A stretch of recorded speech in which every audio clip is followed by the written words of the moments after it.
From the Opubco Studios at Britain and Broadway, you're listening to a News OK podcast. Hi, everybody. Welcome to a comics podcast at newsok.com. I'm Matt Price. I'm here with Kyle Roberts.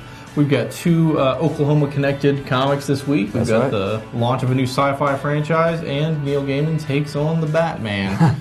So let's start off with Buck Rogers #0. This is a 25-cent comic. 25 cents. It's a buck, but it's only a quarter. That's right. It is written by Scott Beatty, art by Carlos Raphael, and it is kind of it's just sort of a modernization of the Buck Rogers story. Spaceman, lost in time, etc. It was pretty exciting, pretty fun. Yeah, there's some humor in it. There's also some action. Mm-hmm. I like the story so far, and I mean, can't wait to see for a full comic. Kind of like a teaser trailer, but I thought worth the quarter. Oh yeah. So definitely worth giving it a look if you can. I'm sure you'll be able to find a copy at your local stores. We'll move on to one from Marvel. This is Thor 601, J. Michael Straczynski.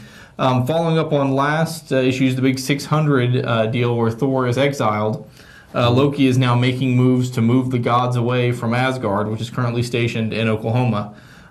Pretty good issue, pretty good art. Kyle, you've got some comments about this. Well, I love that it's in Oklahoma. There's a love brewing in Oklahoma in this comic. That's kind of cool. Yeah, but some romance. I hate the way they depict Oklahoma.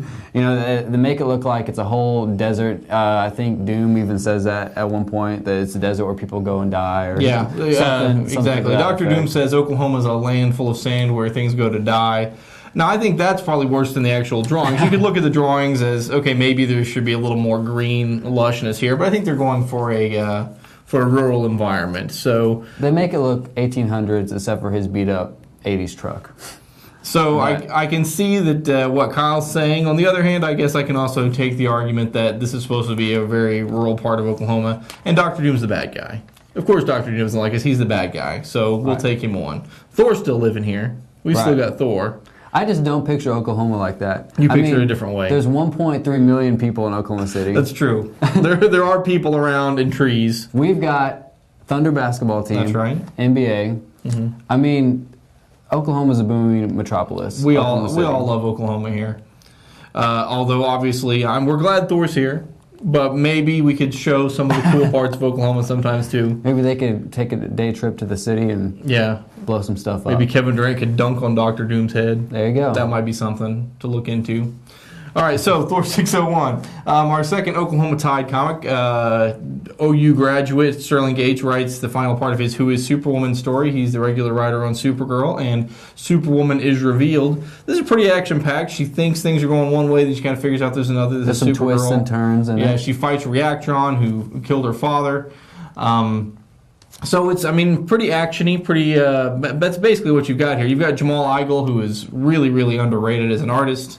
You got some nice scenes with some of the supporting cast, Kat and Lana Lang and Jimmy Olsen and Inspector Henderson. So very solid comic and sets up some interesting questions as the storyline goes on. And they reveal who Superwoman is. And reveal who Superwoman is. So check it out. Check it out. And then we'll close up with Neil Gaiman and Andy Kubert on the sort of much delayed but much anticipated Detective Comics final part of Whatever Happened to the Caped Crusader.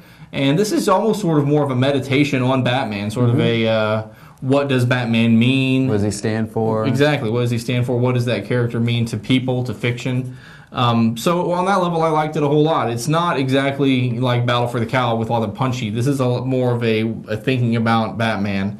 But I enjoyed it a lot. I thought the art was good. Thought the story was good. In fact, I'll make that my pick of the week. A pretty strong week, but I'm going to go with Neil Gaiman's Batman. Sweet. I'll go with Supergirl. All right. Very good. So those are 4 comics you can check out. Detective Comics 853, Supergirl 40, Thor 601, and Buck Rogers 0 at your local comic book store. And be sure to check us out next Monday when we will talk about our comic Q&A, What is Free Comic Book Day? And in the meantime, I am Matt Price for Kyle Roberts. Thanks for watching.